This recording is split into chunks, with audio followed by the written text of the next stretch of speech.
Wait வீடியோவை skip பண்ணாமல் birthday பாய்க்கு ஃபஸ்ட்டு விஷ் பண்ணிவிடுங்க. அதுக்கப்புறம் வீடியோவை டில் தான் என் பாருங்கள். ஏன்னா ரொம்ப சூப்பரான ஒரு டான்ஸ் பர்ஃபார்மன்ஸ் எல்லாமே இருக்குது.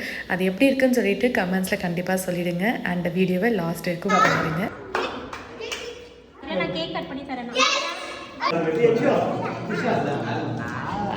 பர்ஃபெக்ட்.